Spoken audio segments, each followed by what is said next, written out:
आज मैं आप सभी के समक्ष एक ऐसा रहस्य लेकर आया हूं, एक ऐसा दिव्य और गुप्त ज्ञान लेकर आया हूं जो आपके जीवन की दिशा और दशा दोनों को पूरी तरह से बदल सकता है।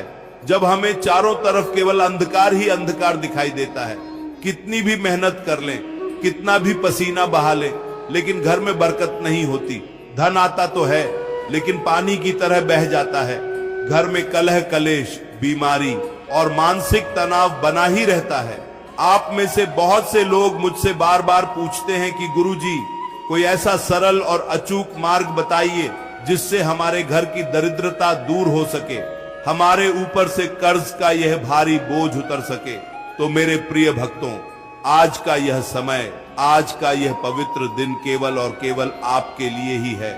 जब भी त्रयोदशी तिथि का मिलन रविवार के दिन होता है तो इसे रवि प्रदोष व्रत के नाम से जाना जाता है। यह कोई साधारण दिन नहीं होता भक्तों, यह वह अद्भुत समय होता है जब साक्षात सूर्य देव का तेज और देवों के देव महादेव की असीम कृपा एक साथ इस धरती पर बरसती है। सूर्य देव जो कि मान सम्मान, यश, स्वास्थ्य और ऊर्जा के कारक हैं, और भगवान शिव जो कि कालों के काल हैं, जो हर प्रकार के दुख, दरिद्रता और संकट को पल भर में भस्म करने की शक्ति रखते हैं। जब इन दोनों शक्तियों का संगम इस रवि प्रदोष के दिन होता है तो ब्रह्मांड में एक ऐसी ऊर्जा का निर्माण होता है जो किसी भी भाग्य को बदलने की क्षमता रखती है। आज मैं आपको एक मुट्ठी नमक का वह अचूक और महाशक्तिशाली उपाय बताने जा रहा हूं, जिसके बारे में हमारे प्राचीन शास्त्रों में और शिव महापुराण के गूढ़ रहस्यों में बताया गया है। यह एक ऐसा उपाय है जिसे अगर आपने इस त्रयोदशी के दिन सही विधि से कर लिया तो आपके जीवन के सारे कष्ट, सारी नकारात्मक ऊर्जा और वर्षों पुराना कर्ज हमेशा के लिए समाप्त हो जाएगा। लेकिन भक्तों, यह उपाय मैं आपको अभी तुरंत नहीं बताऊंगा, क्योंकि मैं यह भली भांति जानता हूं कि आज के इस आधुनिक युग में लोगों के भीतर धैर्य की बहुत कमी हो गई है। लोग चाहते हैं कि बस जादू की तरह कोई उपाय मिल जाए और बिना किसी श्रद्धा या विश्वास के सब कुछ ठीक हो जाए। याद रखिए भक्तों, बिना श्रद्धा, बिना विश्वास और बिना सही ज्ञान के किया गया कोई भी कर्म कभी पूर्ण फल नहीं देता। अगर आप सीधे उपाय की ओर भागेंगे और उसके पीछे के वैज्ञानिक और आध्यात्मिक रहस्य को नहीं समझेंगे तो वह एक मुट्ठी नमक आपके लिए केवल एक साधारण नमक ही रह जाएगा, वह दिव्य औषधि नहीं बन पाएगा। इसीलिए आज आपको अपने हृदय को शांत करना होगा, अपने मन की चंचलता को रोकना होगा और मेरी एक एक बात को बहुत ही ध्यान से, बहुत ही गहराई से अपने भीतर उतारना हो। जब तक आपका मन इस शिव तत्व से नहीं जुड़ेगा, जब तक आप इस रवि प्रदोष की महिमा को अपने भीतर महसूस नहीं करेंगे, तब तक कोई भी उपाय काम नहीं करेगा। इसलिए धैर्य रखिए। उपाय मैं आपको इस चर्चा के दौरान ही बताऊंगा, लेकिन उससे पहले हमें अपने घर और अपने मन की उस स्थिति को समझना होगा जो हमारे दुखों का कारण बनी हुई है। भक्तों, क्या आपने कभी सोचा है कि आपके ही घर में ऐसा क्यों होता है कि बिना किसी बात के अचानक से लड़ाई झगड़े शुरू हो जाते हैं? पति पत्नी के बीच में प्रेम की जगह कड़वाहट आ जाती है। बच्चे माता पिता की बात नहीं सुनते। घर का कोई न कोई सदस्य हमेशा किसी न किसी बीमारी से घिरा ही रहता है। दवाइयों में ही सारा पैसा खर्च हो जाता है। क्या आपने कभी विचार किया है कि ऐसा क्यों होता है? यह सब कोई संयोग नहीं है भक्तों, यह सब हमारे घर में मौजूद नकारात्मक ऊर्जा और हमारे पुराने कर्मों के बंधन का परिणाम होता है। जब हमारे घर का वातावरण अशुद्ध हो जाता है, जब हमारे घर के कोनों में नकारात्मक शक्तियां अपना स्थान बना लेती हैं, तो साक्षात लक्ष्मी भी उस घर से रूठकर चली जाती है। क्योंकि जहां अशांति होती है, जहां नकारात्मकता होती है, वहां कभी भी सुख और समृद्धि का वास नहीं हो सकता। भगवान शिव, जिन्हें हम भोलेनाथ कहते हैं, वो बहुत ही जल्द प्रसन्न होने वाले देवता हैं। उन्हें किसी बहुत बद्धे आडंबर या बहुत महंगी वस्तुओं की आवश्यकता नहीं होती। एक लौटा जल और सच्चे मन से किया गया समर्पण ही उन्हें प्रसन्न करने के लिए पर्याप्त है। लेकिन जब हम रवि प्रदोष के दिन शिव की आराधना करते हैं तो हमें सूर्य देव के अनुशासन को भी समझना होता है। सूर्य देव हमें सिखाते हैं कि जीवन में नियम और समय का कितना महत्व है। अगर आप चाहते हैं कि आपका समाज में सम्मान हो, आपके कार्य क्षेत्र में उन्नति हो, आपके व्यापार में वृद्धि हो, तो आपको अपने जीवन में सूर्य की भांति ऊर्जा और शिव की भांति शीतलता को लाना होगा। भक्तों, आप में से बहुत से लोग कर्ज के बोझ से इतने दबे हुए हैं कि उन्हें रात को नींद नहीं आती। सुबह उठते ही चिंता उन्हें घेर लेती है कि आज का दिन कैसे कटेगा। लोगों के ताने सुनने पड़ते हैं, समाज में अपमान का सामना करना पड़ता है। मैं आपके उस दर्द को, उस पीड़ा को बहुत अच्छी तरह से समझ सकता हूं। जब एक इंसान मेहनत करने के बाद भी अपने परिवार की छोटी छोटी जरूरतों को पूरा नहीं कर पाता, तो उसके हृदय पर क्या बीतती है, यह एक गुरु ही समझ सकता है। लेकिन आज मैं आपसे यह वादा करता हूं कि अगर आपने आज के इस रवि प्रदोष पर मेरे द्वारा बताए गए नियमों का पालन कर लिया और उस एक मुट्ठी नमक के रहस्य को समझकर उसका प्रयोग कर लिया, तो आपके जीवन के बंद रास्ते धीरे धीरे खुलने लगेंगे। आइए सबसे पहले यह जानते हैं कि इस रवि प्रदोष के दिन आपको अपने दिन की शुरुआत कैसे करनी है, क्योंकि शुरुआत जैसी होती है पूरे दिन की ऊर्जा वैसी ही बनी रहती है। इस पावन दिन पर आपको सूर्योदय से पूर्व उठना चाहिए। उठते ही अपने दोनों हाथों की हथेलियों को देखकर अपने इष्ट देव का स्मरण करें। उसके बाद स्नान आदि से निवृत्त होकर सबसे पहले सूर्य देव को अर्घ्य दे। सूर्य देव को जल अर्पित करते समय जल के पात्र में थोड़ा सा लाल चंदन या फिर एक लाल पुष्प अवश्य डाल ले, और जब आप जल अर्पित करें तो सूर्य देव के मंत्रों का मानसिक जप करते रहे। जल की जो धारा गिरती है उस धारा के बीच से सूर्य देव के दर्शन करें। ऐसा करने से आपके शरीर के भीतर की सारी थकान, सारा मानसिक तनाव और नकारात्मक ऊर्जा सूर्य के तेज से नष्ट होने लगती है। इसके पश्चात अपने घर के पूजा स्थान को साफ करें, भगवान शिव और माता पार्वती का ध्यान करें। आज के दिन व्रत का संकल्प लेना अत्यंत आवश्यक है। संकल्प का अर्थ होता है अपने मन को एक दृढ़ निश्चय से बांधना। जब आप हाथ में जल और पुष्प लेकर भगवान शिव के समक्ष यह संकल्प लेते हैं कि हे प्रभु, मैं आज आपकी प्रसन्नता के लिए और अपने जीवन के समस्त कष्टों के निवारण के लिए यह रवि प्रदोष का व्रत कर रहा हूं, मेरी इस पूजा को स्वीकार करें, तो आपके भीतर एक अद्भुत आध्यात्मिक शक्ति का संचार होता है। भक्तों, अब आपके मन में यह प्रश्न उठ रहा होगा कि गुरुजी, वह एक मुट्ठी नमक का उपाय क्या है, उसे कब और कैसे करना है। मैं जानता हूं आपका मन उस उपाय को जानने के लिए व्याकुल हो रहा है, लेकिन जैसा कि मैंने आपसे पहले ही कहा, जब तक पात्र शुद्ध नहीं होता उसमें डाला गया अमृत भी व्यर्थ हो जाता है। नमक के उपाय पर आने से पहले यह जानना बहुत जरूरी है कि नमक ही क्यों हमारे शास्त्रों में और प्राचीन तांत्रिक और वैदिक विद्याओं में नमक को इतना अधिक महत्व क्यों दिया गया है। भक्तों, नमक कोई साधारण वस्तु नहीं है। इसकी उत्पत्ति समुद्र से हुई है।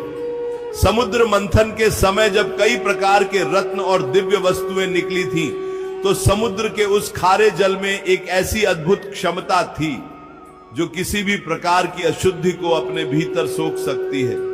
वैज्ञानिक दृष्टिकोण से भी अगर आप देखें तो नमक में ऋणात्मक ऊर्जा यानी नेगेटिव एनर्जी को खींचने की बहुत बड़ी शक्ति होती है।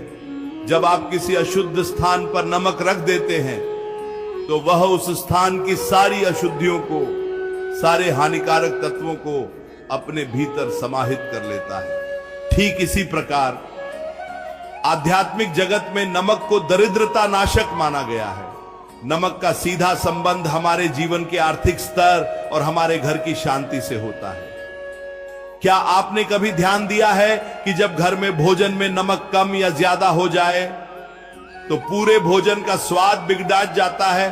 ठीक उसी तरह अगर हमारे घर के वातावरण में ऊर्जा का संतुलन बिगड़ जाए तो हमारे पूरे जीवन का स्वाद बिगड़ जाता है। हमारा जीवन नीरस और दुखों से भर जाता है। इसी संतुलन को बनाने के लिए और घर के भीतर छुपी हुई उस अदृश्य नकारात्मक शक्ति को बाहर खींचने के लिए इस रवि प्रदोष के दिन नमक का यह विशेष प्रयोग किया जाता है। अब मेरी बात को बहुत ही ध्यान से सुनिएगा, क्योंकि अब हम उस प्रक्रिया के निकट पहुंच रहे हैं। जहां आपको यह समझना है कि इस व्रत के दौरान शाम के समय यानी प्रदोष काल में क्या करना होता है। भक्तों, प्रदोष व्रत की असली पूजा प्रदोष काल में ही होती है। प्रदोष काल वह समय होता है जब दिन डूब रहा होता है और रात्रि का आगमन हो रहा होता है, यानी सूर्यास्त से लगभग 45 मिनट पहले और सूर्यास्त के 45 मिनट बाद का जो समय होता है वही सबसे उत्तम प्रदोष काल माना जाता है। हमारे शास्त्रों के अनुसार इस समय भगवान शिव अपनी पूर्ण प्रसन्न मुद्रा में होते हैं। वह माता पार्वती के साथ कैलाश पर्वत पर नृत्य करते हैं और इस समय जो भी भक्त सच्चे हृदय से उन्हें पुकारता है, जो भी प्रार्थना उनके समक्ष करता है, भगवान शिव उसकी हर मनोकामना को बिना किसी विलंब के पूर्ण कर देते हैं। शाम के समय यानी इस प्रदोष काल में आपको दोबारा से स्नान करना चाहिए। यदि दोबारा स्नान करना संभव ना हो तो अपने हाथ, पैर और मुख को अच्छी तरह से धोकर शुद्ध वस्त्र धारण करने चाहिए। कोशिश करें कि आज के दिन आप श्वेत यानी सफेद या फिर हल्के पीले या लाल रंग के वस्त्र ही धारण करें। काले या बहुत गहरे नीले रंग के वस्त्र पहनकर शिव जी की पूजा करने से बचना चाहिए। पूजा की थाली तैयार करते समय उसमें एक लोटा शुद्ध जल, थोड़ा सा कच्चा दूध, बेलपत्र, भांग, धतूरा, सफेद पुष्प और चंदन अवश्य रखें। जब आप शिव मंदिर जाएं या फिर यदि आप घर पर ही शिवलिंग की पूजा कर रहे हैं तो सबसे पहले भगवान गणेश का ध्यान करें, क्योंकि किसी भी पूजा में प्रथम पूज्य गणेश जी ही होते हैं। उसके बाद भगवान शिव को जल अर्पित करें। जल अर्पित करते समय जल की धारा बिल्कुल पतली और निरंतर होनी चाहिए और आपके होठों पर, आपके मन में लगातार शिव के पंचाक्षरी मंत्र या महामृत्युंजय मंत्र का गुंजन होना चाहिए। भक्तों, जब आप शिवलिंग पर बेलपत्र अर्पित करते हैं तो इस बात का विशेष ध्यान रखें कि बेलपत्र कहीं से भी कटा फटा नहीं होना चाहिए। बेलपत्र की तीनों पत्तियां बिल्कुल पूर्ण होनी चाहिए और बेलपत्र को हमेशा उल्टा करके अर्पित करना चाहिए, यानी जिस तरफ से पत्ती चिकनी होती है वह हिस्सा शिवलिंग को स्पर्श करना चाहिए। जब आप अपनी तीनों उंगलियों से बेलपत्र को शिवलिंग पर रखते हैं तो उस समय अपनी जो भी मुख्य समस्या है, चाहे वह कर्ज की समस्या हो, चाहे व्यापार में घाटे की समस्या हो या घर में बीमारी की समस्या हो, उसे अपने मन में भगवान शिव से कहें। शिव से कुछ भी छुपा हुआ नहीं है भक्तों, वह अंतर्यामी है। वह आपके बोलने से पहले ही आपके मन की बात जान लेते हैं, लेकिन जब आप अपने शब्दों में उनसे अपनी पीड़ा कहते हैं तो आपका हृदय हल्का हो जाता है, आपका अहंकार टूट जाता है और जहां अहंकार नहीं होता वहीं परमात्मा का वास होता है। अब वह समय आ गया है भक्तों, जिसका आप सभी को बहुत बेसब्री से इंतजार था। अब मैं आपको उस गुप्त और महाशक्तिशाली उपाय के बारे में बताने जा रहा हूं, जो आपको इस त्रयोदशी रवि प्रदोष के दिन शाम के समय यानी प्रदोष काल में या फिर रात्रि के समय करना है। इस उपाय को बहुत ही ध्यान से सुनिएगा। इसकी एक भी विधि, एक भी नियम छूटना नहीं चाहिए। इस उपाय को करने के लिए आपको बाजार से एक नया नमक का पैकेट लाना होगा। याद रखिए भक्तों, घर में पहले से इस्तेमाल हो रहे नमक का प्रयोग इस विशेष उपाय में नहीं करना है। आप जो भी नमक लाएं वह खड्डा नमक हो, यानी समुद्री नमक, जिसे हम ढेले वाला नमक या सेंधा नमक भी कहते हैं। अगर किसी कारणवश आपको ढेले वाला समुद्री नमक न मिल पाए तभी आप साधारण पिसे हुए नमक का प्रयोग करें, लेकिन उत्तम फल हमेशा समुद्री या सेंधा नमक से ही मिलता है, क्योंकि उसमें प्राकृतिक ऊर्जा सबसे अधिक होती है। शाम को जब आपकी प्रदोष काल की पूजा संपन्न हो जाए, जब आप शिव जी की आरती कर लें, उसके बाद आपको अपने घर के पूजा स्थान में या किसी शांत स्थान पर पूर्व दिशा की ओर मुख करके बैठ जाना है। अपने सामने एक छोटा सा कांच का कटोरा या कांच की कटोरी रखनी है। ध्यान रहे भक्तों, इस उपाय में किसी भी धातु के बर्तन का प्रयोग नहीं करना है। जैसे कि स्टील, पीतल या लोहे का बर्तन बिल्कुल भी इस्तेमाल न करें। केवल और केवल कांच का पात्र या फिर मिट्टी का स्कोरा ही इस्तेमाल करना है, क्योंकि कांच और मिट्टी का संबंध प्राकृतिक तत्वों से होता है और ये ऊर्जा को सही तरीके से प्रवाहित करने में मदद करते हैं। अब आपको अपने दाहिने हाथ में यानी राइट हैंड में उस नए पैकेट से एक मुट्ठी नमक लेना है। मुट्ठी को अच्छे से बंद कर ले। अब अपनी आंखें बंद करें और अपनी मुट्ठी को अपने हृदय के पास रखें। इस समय आपको अपने श्वासों पर ध्यान केंद्रित करना है। गहरी और धीमी सांस लें। अपने मन में सूर्य देव और भगवान शिव के उस दिव्य स्वरूप का ध्यान करें।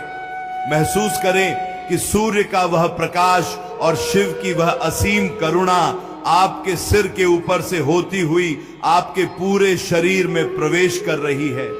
जब आपका मन बिल्कुल शांत हो जाए तब अपनी बंद मुट्ठी वाले नमक से अपने घर के सभी सदस्यों का और अपनी उस समस्या का ध्यान करें जो आपको सबसे ज्यादा परेशान कर रही है। अगर आप कर्ज से परेशान हैं तो मन में यह विचार करें कि इस नमक के साथ मेरे जीवन का सारा कर्ज, सारी आर्थिक रुकावटें और मेरे घर की सारी दरिद्रता मेरी मुट्ठी में सिमट कर आ गई है। अगर घर में बीमारी है तो यह भावना करें कि घर के सभी रोगों की नकारात्मक ऊर्जा इस नमक में खींच गई है। आपको इस नमक को अपने हाथ में कम से कम 5 से 7 मिनट तक इसी प्रकार पकड़ DDDH कर रखना है और लगातार अपने मन में शिव के नाम का स्मरण करते रहना है। यह वह समय होता है भक्तों, जब आपके शरीर की, आपके मन की और आपके संकल्प की पूरी ऊर्जा उस एक मुट्ठी नमक के भीतर प्रवाहित हो जाती है। इसके बाद आपको उस एक मुट्ठी नमक को बहुत ही आदर के साथ उस कांच के कटोरे में डाल देना है। नमक डालने के पश्चात उस कटोरे के अंदर आपको 4 या 5 साबुत लौंग डालनी है। ध्यान रहे कि लौंग के ऊपर का फूल टूटा हुआ नहीं होना चाहिए। लौंग बिल्कुल साबुत और सुंदर होनी चाहिए। हमारे तांत्रिक ग्रंथों में लौंग को ऊर्जा का एक बहुत बड़ा संवाहक माना गया है।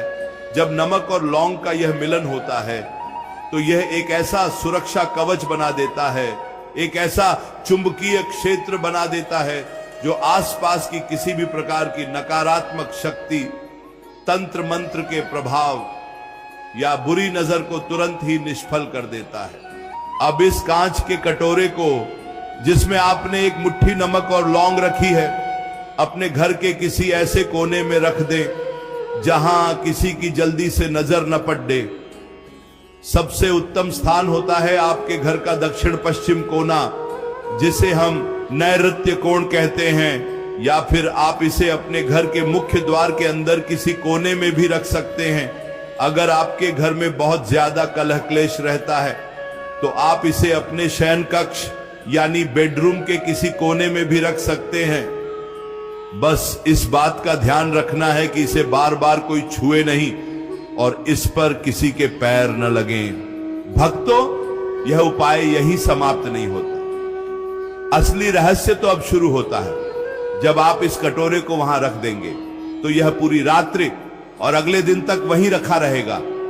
यह नमक आपके घर के कोने कोने से, आपकी दीवारों से और आपके घर के वातावरण से उस छुपी हुई काली ऊर्जा को, उस दरिद्रता के वास को अपने भीतर खींचना शुरू कर देगा। आप महसूस करेंगे कि जैसे जैसे समय बीतेगा आपके घर के वातावरण में एक अजीब सी शीतलता और हल्कापन आने लगेगा। जो मन में एक भारीपन रहता था, जो बिना बात का तनाव रहता था, वह धीरे धीरे गायब होने लगेगा। अब आपको क्या करना है? अगले दिन यानी सोमवार की सुबह जब आप उठे तो स्नान आदि करने के पश्चात बिना किसी से कुछ बोले शांत मन से उस कांच के कटोरे को उठाएं। याद रखें, अब उस नमक को अपने हाथों से सीधे नहीं छूना है, क्योंकि अब वह नमक नहीं रहा। अब वह आपके घर की सारी नकारात्मकता, आपका सारा दुर्भाग्य और दरिद्रता का प्रतीक बन चुका है। उस कटोरे को ले जाकर उस पूरे नमक को और लौंग को अपने घर के बाहर किसी बहते हुए जल में प्रवाहित कर दें।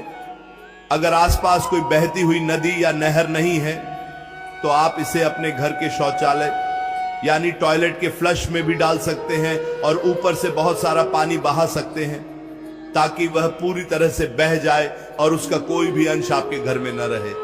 जब आप उस नमक को पानी में बहते हुए देखें तो अपने मन में बहुत ही दृढ़ता के साथ यह कहें कि हे दारिद्र्य, हे दुर्भाग्य, आज से तुम्हारा मेरे जीवन से और मेरे परिवार से हमेशा के लिए अंत हो गया है।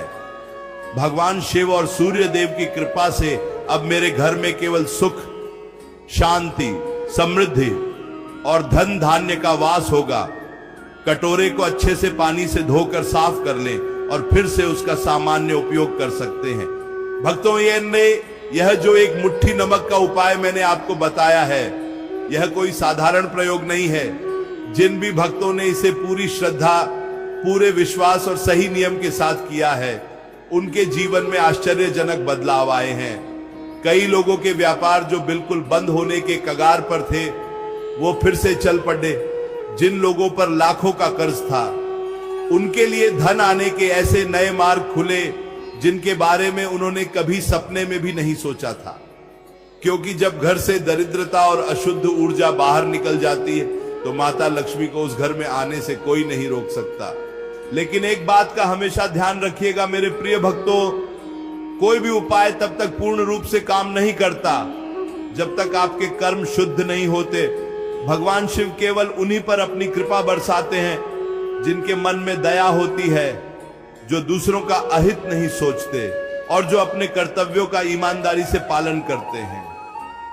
इसलिए इस रवि प्रदोष के दिन इस उपाय को करने के साथ साथ अपने मन में यह संकल्प भी लें कि आप कभी किसी का दिल नहीं दुखाएंगे, अपने माता पिता और बुजुर्गों का सम्मान करेंगे और यथाशक्ति गरीबों और असहाय लोगों की मदद करेंगे। आज के दिन दान का भी बहुत बड़ा महत्व होता है। रवि प्रदोष के दिन यदि आप गेहूं, गुड़, तांबे के बर्तन या फिर लाल वस्त्र का दान किसी योग्य ब्राह्मण या किसी जरूरतमंद व्यक्ति को करते हैं तो इससे आपके कुंडली के सूर्य दोष समाप्त होते हैं, आपके मान सम्मान में वृद्धि होती है और सरकार या प्रशासन से जुड़े कार्यों में यदि कोई रुकावट आ रही हो तो वह भी दूर हो जाती है। और यदि आप शाम के समय शिव मंदिर में जाकर गरीबों को खीर या सफेद मिठाई का दान करते हैं तो भगवान भोलेनाथ की कृपा से आपके घर के भंडार हमेशा के लिए भर जाते हैं। भक्तों, जीवन एक संघर्ष है, इस संघर्ष से घबराना नहीं चाहिए।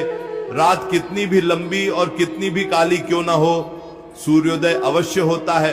आपके जीवन में भी जो यह दुखों की रात्रि चल रही है, जो यह कर्ज और परेशानी का अंधकार छाया हुआ है, यह भी बहुत जल्द समाप्त होने वाला है। बस आपको अपने ऊपर और उस परमपिता परमात्मा के ऊपर अपना विश्वास डगमगाने नहीं देना है। आज का यह रवि प्रदोष आपके जीवन में एक नया सवेरा लेकर आए, आपकी मुट्ठी से सारी दरिद्रता बह जाए और आपके घर में सुख समृद्धि का वास हो। मेरे साथ अपने हृदय की पूरी गहराई से, पूरे समर्पण के साथ भगवान शिव का स्मरण करें, अपनी आंखें बंद करें और महसूस करें कि आप साक्षात भगवान शिव के चरणों में बैठे हैं और उनकी अभय मुद्रा आपको यह वचन दे रही है कि अब तुम्हें डरने की कोई आवश्यकता नहीं है। तुम्हारे सारे कष्ट, तुम्हारी सारी पीड़ा अब मेरी है। अपने मन को शांत रखें, अपने विचारों को पवित्र रखें और इस पवित्र दिन का पूरा लाभ उठाएं। आप सभी का कल्याण हो, आप सभी के घर में खुशियों का उजाला हो, यही एक गुरु की अपने सभी भक्तों के लिए सच्चे मन से प्रार्थना है। अपनी श्रद्धा बनाए रखें और जीवन के इस सुंदर मार्ग पर बिना किसी भय के आगे बढ़ाते रहे। आप सभी पर शिव की कृपा सदैव बनी रहे।